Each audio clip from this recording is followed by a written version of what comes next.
T'as vu ce qui s'est passé au Bénin là? Une tentative de coup d'État qui a duré moins longtemps qu'une story Snapchat.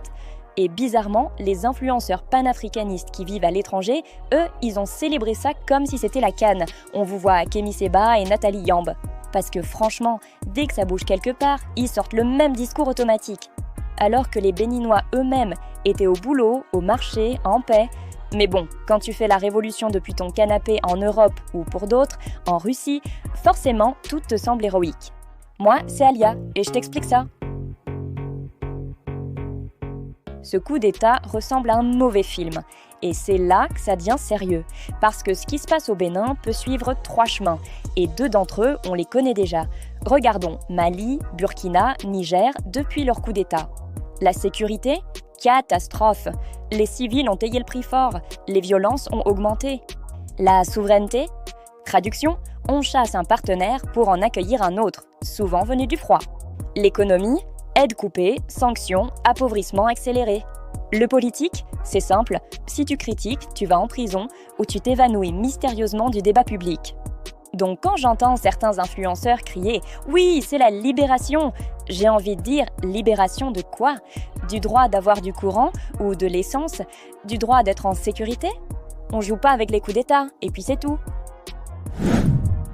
Parce que même si la tentative a échoué, il y a des conséquences graves qui peuvent devenir réelles. Arrestation arbitraire, contrôle des médias, accusation de financement étranger ou encore rétablissement de la peine de mort. Enfin, quand un pays vacille, certains arrivent avec aide militaire en échange de partenariats stratégiques. Ça vous parle, les Burkinabés ? Bref, ceux qui s'excitent sur Twitter ne seront pas là pour réparer les dégâts si ça dérape. Mais alors, pourquoi certains influenceurs s'emballent ? Parce que ça leur donne du contenu, c'est tout. Un coup d'État raté, pour eux, c'est plus de live, plus de vues, plus de discours sur l'Afrique qui se libère de l'Occident. Mais bizarrement, jamais un mot sur les nouveaux parrains qui remplacent les anciens. Et souvent, quand tu regardes bien, leurs analyses sonnent comme des communiqués, inspirés, tu comprends ?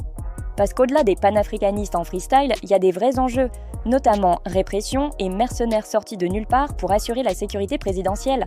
Ce sont ces éléments-là qui vont dire si le pays reste stable ou s'il glisse vers un scénario Mali 2.0. Donc oui, c'est bien joli de tweeter en vidéo « Révolution du peuple béninois depuis son salon », mais la vraie révolution, ce ne serait pas finalement des institutions solides, une armée républicaine et des dirigeants qui n'invitent pas des mercenaires à régler leurs problèmes politiques ? Le panafricanisme, le vrai, ne se fait pas avec des hashtags et des drapeaux russes photoshopés. Il se fait avec de la stabilité, de la souveraineté réelle et du bon sens. Et ça, apparemment, ça ne fait pas assez de vues.